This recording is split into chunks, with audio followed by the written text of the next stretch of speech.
Good morning everybody. मेरे YouTube channel पे आपका स्वागत है।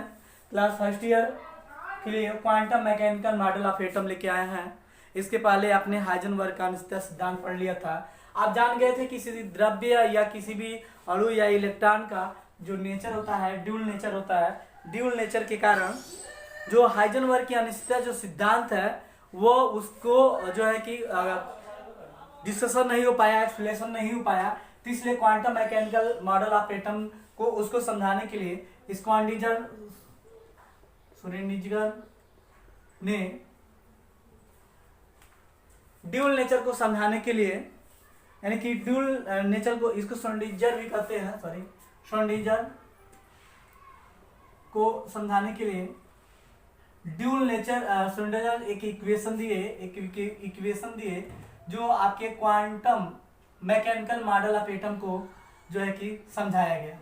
यानी कि हम देखेंगे श्रोडिंगर ने ड्यूल नेचर दिया था। ड्यूल नेचर पाए थे हम लोग द्रव्य के और परमाणु कणों के ड्यूल जो नेचर है, व्यवहार है, वो अनिश्चितता के नियम को उपेक्षा किया और उसके साथ ही जो है कि ड्यूल नेचर के व्यवहार को भी उपेक्षा करती है। इसी को व्याख्या करने के लिए आपके हाइजेनबर्ग, जॉर्डन, श्रोडिंगर आदि वैज्ञानिकों ने इस क्वांटम यांत्रिक यानी क्वांटम मैकेनिक्स का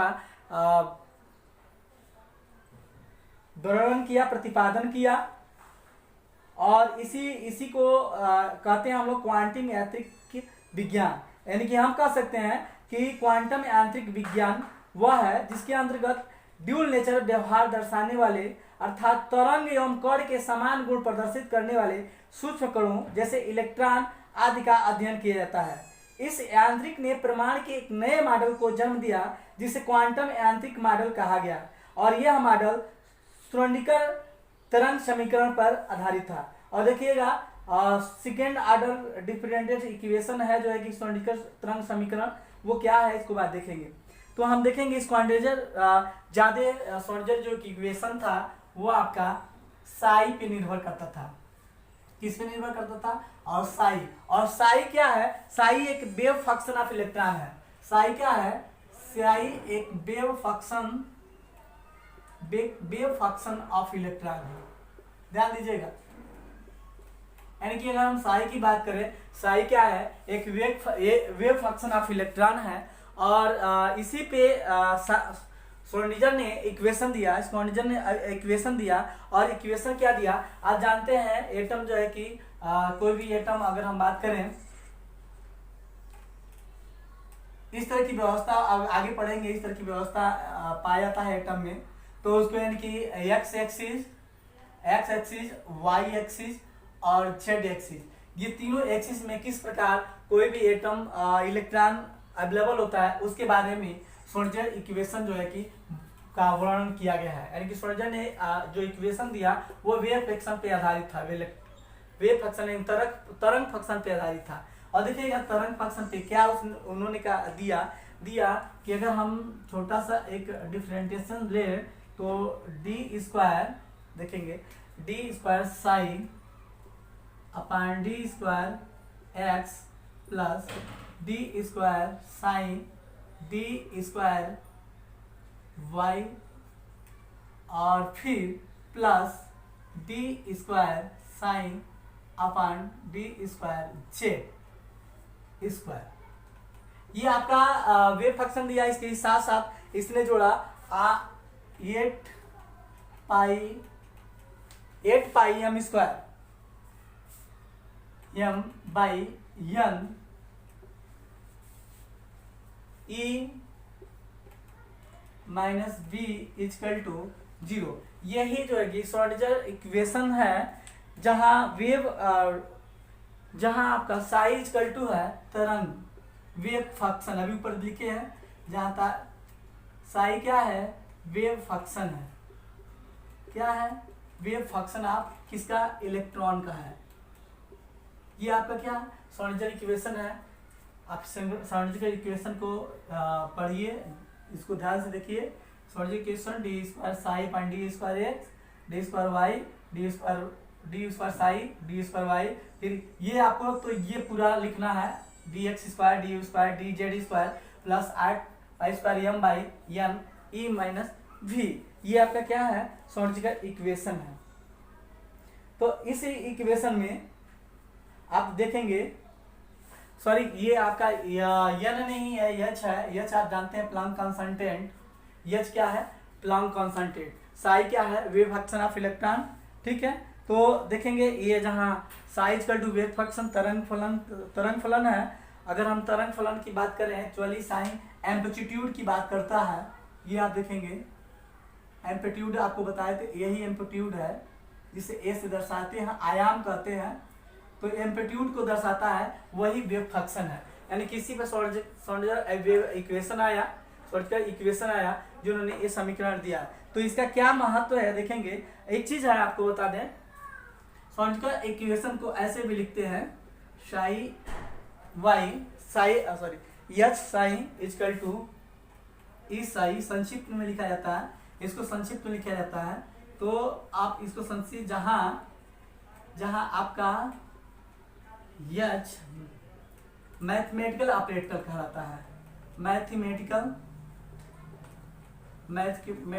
ऑपरेटर कहलाता है, ऑपरेटर जहां एच क्या है, मैथमेटिकल ऑपरेटर है। और इसको हम लोग यानी कि होल्टमैन क्या हैमिल्टोनियन ऑपरेटर भी कहते हैं। क्या बोलते हैं इसको, हैमिल्टोनियन ऑपरेटर भी कहते हैं। तो आप देखिए कि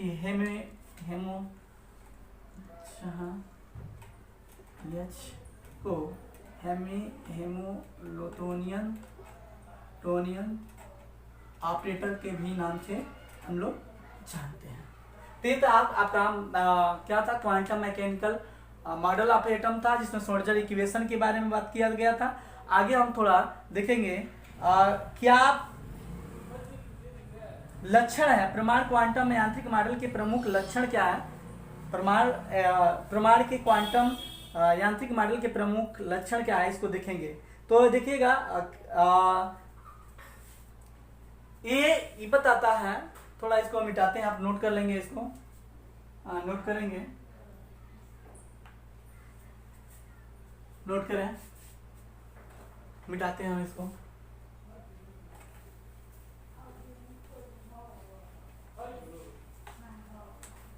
अगर हम देखें क्वांटम मॉडल का क्या लक्षण है, पहले ये बताएं, श्रोडिंगर समीकरण से ये पता चला कि पहला नंबर भी पता चला कि जो इलेक्ट्रॉन है परमाणु में नाभिक के चक्कर लगा रहे इलेक्ट्रॉन की एनर्जी लेवल, यानी कि हम किसका लक्षण देख रहे हैं, लक्षण देख रहे हैं परमाणु के क्वांटम यांत्रिक मॉडल के लक्षण दिख रहे हैं।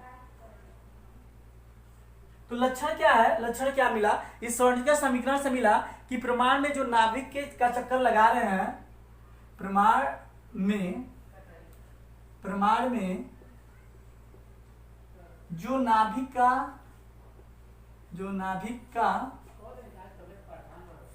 चक्कर लगा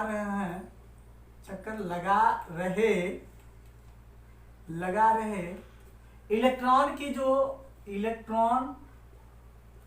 की जो एनर्जी लेवल है, इलेक्ट्रॉन की एनर्जी लेवल है वो क्या है, निश्चित है। पहला ध्यान दीजिएगा, श्रोडिंगर समीकरण से पता चला कि परमाणु में जो नाभिक चक्कर लगा रहे हैं इलेक्ट्रॉन की एनर्जी लेवल क्या है, निश्चित है, यानी कि इधर उधर नहीं होता है। प्रत्येक इलेक्ट्रॉन की जो एनर्जी लेवल है वो क्या होती है, निश्चित है। दूसरा नंबर, इलेक्ट्रॉन का जो एनर्जी लेवल के अस्तित्व के कारण इलेक्ट्रॉन के तरंग समान गुण और इन ऊर्जा स्तरों के श्रोडिंगर समीकरण के अनुमत हल होता है। यानी कि हम ये कहें कि दूसरा जो ये इलेक्ट्रॉन है, इलेक्ट्रॉन की एनर्जी लेवल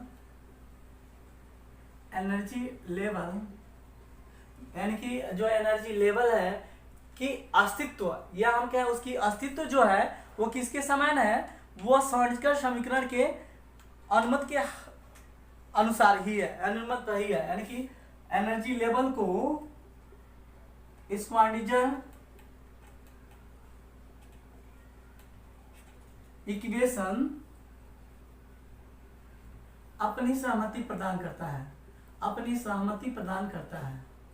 क्या करता है? अपनी सहमति प्रदान करता है, यानी कि उसको बढ़ावा देता है, प्रदान करता है।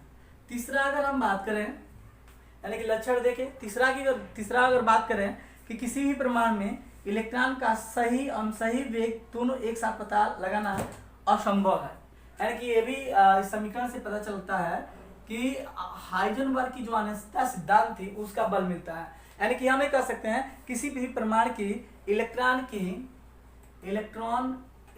की सही वेग व स्थिति को निर्धारण करना असंभव है। निर्धारण करना क्या है? निर्धारण करना असंभव है। देखिएगा, असंभव है। तो यानी कि हाइजेनबर्ग के अनिश्चितता सिद्धांत को ये क्या करता है? हाइजेनबर्ग के अनिश्चितता सिद्धांत को हाइजेनबर्ग के अनिश्चितता सिद्धांत के बढ़ावा देता है। यानी कि कहता है कि अनिश्चितता सिद्धांत क्या है? सही है। दूसरा नंबर, जो किसी परमाणु में एक इलेक्ट्रॉन का जो फलन है वो स्थायी परमाणु कक्षक के निरूपित करता है। यानी किसी भी कहे परमाणु में जो इलेक्ट्रॉन का फलन है, चौथा इलेक्ट्रॉन का जो फलन है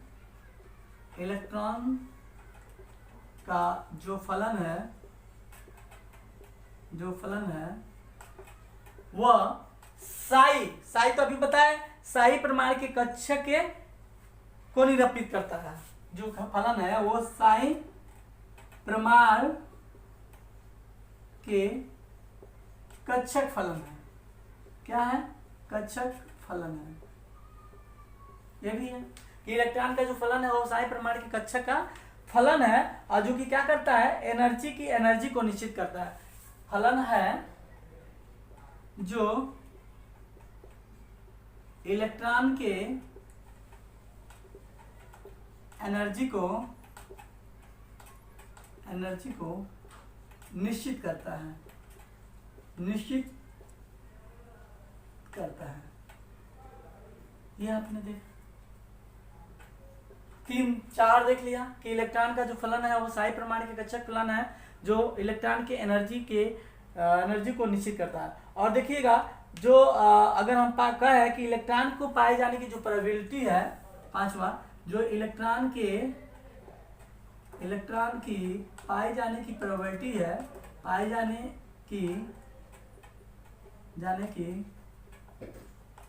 प्रोबेबिलिटी है वो किसके समानुपाती है? साई स्क्वायर के वर्ग के समानुपाती है। तो ये आपने देखा हाइजेनबर्ग की अनिश्चितता का सिद्धांत। अगले वीडियो में हम लोग क्वांटम ही थ्योरी लेके आएंगे, तो जिसमें हम लोग आपको चुंबकीय क्वांटम, क्वांटम, प्रिंसिपल क्वांटम के बारे में अध्ययन करेंगे। तो मेरा ये वीडियो पूर्ण रूप से आप देखेंगे, अच्छा लगे तो मेरे लाइक भी करें।